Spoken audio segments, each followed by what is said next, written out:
कृष्णाय वासुदेवाय हरये परमात्मने प्रणतक्लेशनाशाय गोविन्दाय नमो नमः।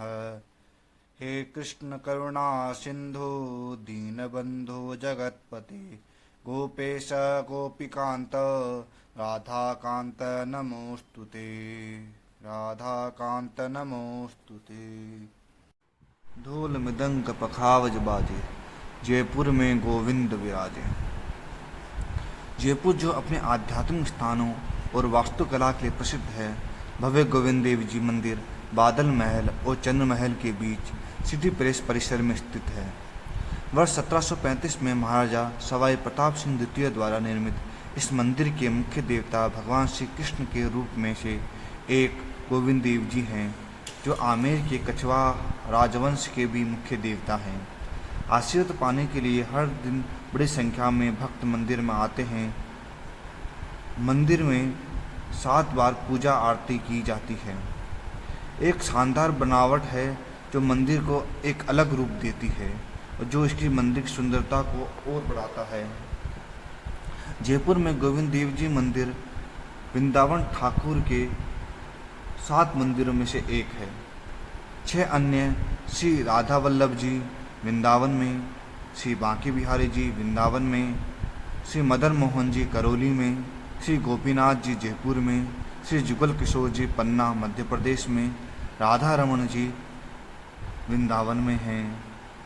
गोविंद देव जी मंदिर वृंदावन का निर्माण 1590 ईस्वी में श्री रूप गोस्वामी जी और सनातन गुरु श्री कल्याण दास जी की देखरेख में हुआ था। मंदिर का खर्च जयपुर के महाराजा श्री मानसिंह के पुत्र राजा श्री भगवान दास आमिर ने किया था।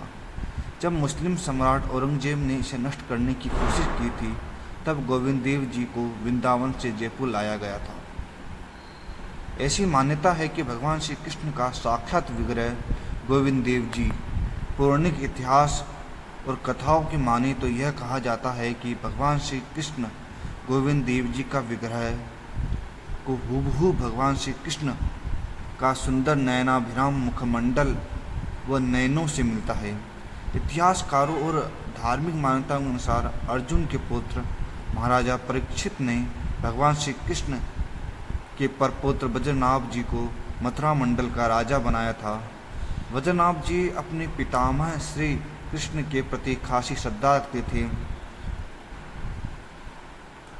उन्होंने मथुरा मंडल में श्री कृष्ण जी की लीला स्थलियों का न केवल उद्धार किया, बल्कि भगवान श्री कृष्ण का साक्षात विग्रह बनाने का निश्चय किया। वज्रनाभ जी की दादी ने भगवान श्री कृष्ण को देखा था। दादी जी के बताए अनुसार वज्रनाभ जी ने श्रेष्ठ कारीगरों के विग्रह बनाने के लिए कहा। पहले विग्रह के देखकर दादी ने कहा कि भगवान श्री कृष्ण के पांव और चरण तो उनके जैसे ही हैं, पर अन्य बनावट भगवान से मेल नहीं खाते। वज्रनाभ जी ने इस विग्रह को मदन मोहन जी का नाम दिया, जो अब करौली राजस्थान में विराजित हैं। वज्रनाभ जी ने दूसरा विग्रह बनवाया, जिसे देखकर दादी ने कहा कि इसके वक्षस्थल और बाहु भगवान श्री कृष्ण के स्वरूप ही है, परंतु शरीर के अन्य भाग उनसे मेल नहीं खाते। इस विग्रह को श्री गोपीनाथ जी का नाम दिया गया, जो अब पुरानी बस्ती जयपुर में स्थित है। दादी जी के बताए अनुसार तीसरा विग्रह बनवाया गया, जिसे देखकर दादी जी के नेत्रों में आंसू छलक पड़े और दादी जी कह उठी, भगवान श्री कृष्ण का अलौकिक नयनाभिराम और अरविंद नैनों वाला सुंदर मुखारविंद ऐसा ही था। भगवान का यह तीसरा रूप सिटी पैलेस के पीछे जय निवास उद्यान में है। जयपुर राज परिवार के लोग तो ठाकुर जी को राजा और खुद को उनका दीवान मानकर सेवा पूजा करता रहा है। ठाकुर जी की झांकी अत्यंत मनोहारी है।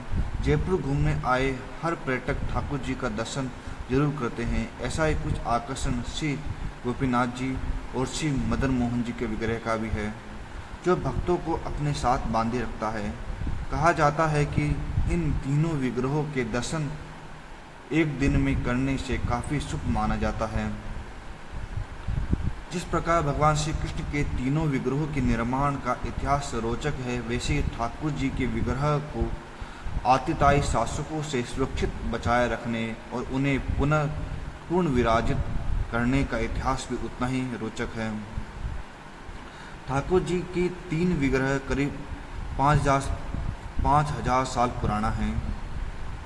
श्री वज्रनाभ शासन की समाप्ति के बाद मथुरा मंडल व अन्य प्रांत पर यक्ष जाति का शासन रहा था। यक्ष जाति के भय और उत्पात के चलते पुजारियों ने ठाकुर जी के तीनों विग्रहों को भूमि में छुपा दिया था।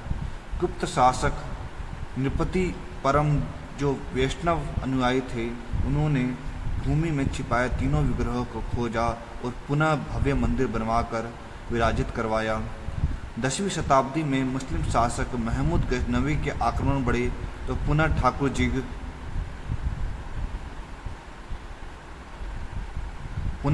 जी के से विग्रह को भूमि में संकेत चिन्ह बनाकर छिपा दिया गया। कई वर्षों तक मुस्लिम शासन रहने के कारण पुजारी और भक्त इन विग्रह के बारे में भूल गए। 16वीं शताब्दी में ठाकुर जी के परम भक्त चैतन्य महाप्रभु जी ने अपने 2 शिष्यों रूप गोस्वामी जी और सनातन गोस्वामी जी को वृंदावन भेजकर श्री कृष्ण के लीला स्थलों को खोदने के लिए कहा। दोनों शिष्यों ने मिलकर श्री कृष्ण के लीला स्थलों को खोदना शुरू किया।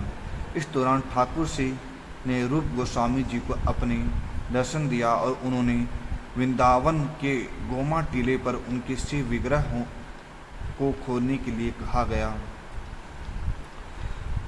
सदियों से भूमि में दबे भगवान श्री के विग्रह को ढूंढकर श्री रूप गोस्वामी जी ने एक कुटी में विग्रह की प्राण प्रतिष्ठा की। उस समय मुगल शासक अकबर के सेनापति और आमेर के राजा मानसिंह ने इस मूर्ति का पूजा अर्चना की। सन 1590 में वृंदावन के लाल पत्थरों से एक सप्तखंडी भव्य मंदिर बनाकर भगवान श्री का विग्रह विराजित किया गया। मुगल साम्राज्य में इससे बड़ा कोई और देवालय नहीं बना था उस समय। बाद में उड़ीसा से राधा रानी का विग्रह श्री गोविंद देव जी के साथ प्रतिष्ठित किया गया। मुगल शासक अकबर ने गौशाला के लिए भूमि दान में दी, लेकिन बाद में औरंगजेब ने गौशाला की भूमि के पट्टे को रद्द कर ब्रज भूमि के सभी मंदिरों और मूर्तियों को तोड़ने का हुक्म दिया तो पुजारी शिवराम गोस्वामी व अन्य भक्त ने श्री गोविंद देव जी, राधा रानी व अन्य विग्रह को लेकर जंगल में जा छिपे। बाद में आमेर के राजा जय सिंह के पुत्र राम सिंह के संरक्षण में यह विग्रह भरतपुर के कामा में लाया गया। राजा मान सिंह ने आमेर घाटी में गोविंद देव जी के विग्रह की प्राण प्रतिष्ठा की, जो आज कनक वृंदावन के नाम से प्रसिद्ध है। यह प्राचीन गोविंद देव जी का मंदिर भी है। जयपुर में बसने के बाद राजा सवाई मान सिंह के पुत्र सवाई जय सिंह ने कनक वृंदावन में श्री राधा गोविंद देव जी के विग्रह को चंद्र महल के समीप बने जय निवास उद्यान में सूर्य महल में प्रतिष्ठित करवाया।